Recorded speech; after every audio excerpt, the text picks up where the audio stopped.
Welcome back. This time we have a double feature of this sequence in Harrol.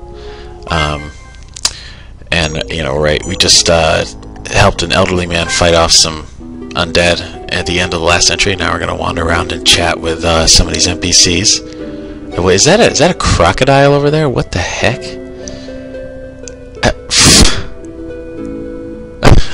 I'm Maury, the town crocodile. Makes it sound like every town has one. I'm like a laser, six-string eraser. I got a mouth like an alligator. Sorry, but yeah. So like the other towns, there's a lot of wacky NPCs walking around here. It's quite a contrast to the serious stuff that goes down the main plot. But I guess just trying to have some fun. So yeah, just bought a lot of weapons here. They're pretty grateful for it because the town's struggling. I'm a one-man stimulus package for Harrol. Just gonna go around and invest some capital or whatever. I'm not the best guy to be talking about this. I don't know anything about economics. Yeah, so most of these NPCs, except for the crocodile, he's in a good mood, but most of them are just depressed. And because their town is being tormented by these good evening. Actually, there's nothing really good about it at all. That guy says. You always wonder that. People say good morning, but how do you know it's good? Maybe it's a bad morning. But we're gonna buy some armor here too. I'm getting low on funds. I'm gonna have to probably sell some of the equipment I'm not using anymore. Just trying to make my souped up characters as overpowered as I can.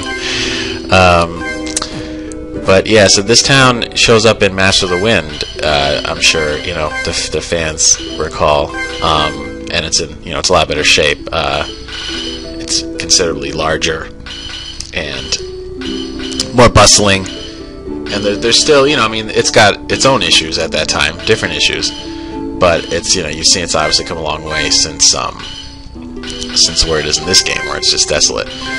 And like I said last time, the character Mina, from Master of the Wind, and also from a short story that I wrote that's set in this universe during the time of this game, is from this town, and she sort of led the effort to fight the undead before, but then she eventually left because she thought she should basically take the fight to Gallia, because they're indirectly responsible for this whole thing, because of the Treaty of Thanatos and their deal with the Necromancers. And so now Arius is here, and it's without Mina to sort of lead the way. The town's fallen into this sort of passive state where they're just kind of waiting for the end, and like you saw last time, the little children ran away and they're hiding in a cave somewhere protected by holy water. And yeah, so this is just a grim place. It really, jeez. Yeah, see, here's another slime with his own. Well, that's profound. We got a water elemental up there. That's interesting. What? Oh, okay. I knew there'd be a treasure over here, but I'm in the wrong row of trees. Let's try that again. Grab that hidden thing. Yeah. Okay. Apparently, the text for receiving an item has become a hillbilly for that one part. I don't know, man.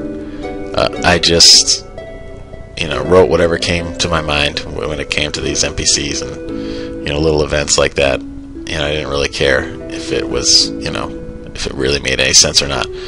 Simpler times.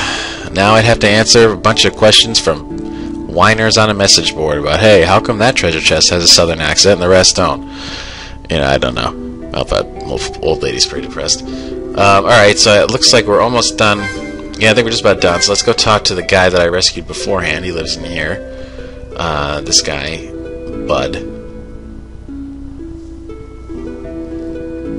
And he runs the item shop. I guess the actual building got destroyed or something, but now he's kind of running it out of his house. And I guess I should buy something from him too, even though I don't got much money. Feel bad not supporting the local business. Anyway, so yeah, we're gonna take a nap soon. Or I guess go to bed, and then things are going to get heavy. This is another dream of Arius's, and this is this is it's interesting what I just felt like I wanted to do here, because there's no music. It's just this like eerie silence while Lysander in the past is sort of interrogating this human family, accusing them of hiding elves. I think now, if I did a scene like this, I would have some background noise, with the what do you call it? The fire crackling, something like that. That would add some atmosphere. To have it completely silent is a little weird, except for the sound effects. And you might have also seen Lysander use lightning magic just now. That's just a mistake. He's a dark mage, and he's not a multi-talented mage like Harrol is. Maybe I got them confused, at this point or something, but really he shouldn't have done that. It's just an error. It's a continuity error. But now he's going on this disgusting rant about, about how, that because Arcadia said so, we can do whatever we want and kill people, even though we can't prove that, but proof is for elitists, blah, blah, blah, the same shit we hear today. And then I think she's going to really, she picks up that boulder and then she throws it at him. Hits him right in the face. That takes some, I don't know, I guess we'll say, I was going to say nuts, but I guess we should say estrogen for her. But now she's, didn't last long after that, but boy, she went out fighting. And then, so Lysander decides to spare this one, because she gave up the elves. Yeah, whatever, this is like, this is real sick shit. So Arius woke up, freaking out once again. The others don't seem to react. Maybe they're used to this by now. But Nova's right here, asking what's going on, and it's, why wouldn't I be? I wake up screaming every morning. Who cares? Yeah, he just said that. I was just kidding around. But he really, doesn't want to talk about it. And so they're going to go upstairs and they're going to talk to this guy about, what's going on in Harrol. And Arius is very concerned that, he just doesn't like to see people suffer like this. He doesn't want to, just kind of pass through and not help at all. So he's just said, I suppose this is the end. He's giving up quick. But Turnus is not going to have that. Turnus is not the giving up type. And they're going to propose that everybody sort of take up arms, and when the undead come to get even, with them for fighting off the little group the previous day, that now, we can fight them, together. That's what they're saying. And he mentions Mina and that friend of hers, which is Seth, but in the regular game you don't know that yet. And so now they're saying that if they just kind of make one last stand, they can win. And it's a lot to ask. Of this guy. They're basically like volunteering him for a sort of a battle that could very easily wipe out the whole town. And Arius and the others don't even know the amount of enemies they would be dealing with. So it's quite a gamble. But I guess at some point, like the guy's saying right now, you have to just draw the line. You gotta say, this is my home, I have to defend it. And so now they're starting to strategize a bit. Turnus is advising them to, have the shop owners kind of donate some weapons and armor so that people will be able to fight using that.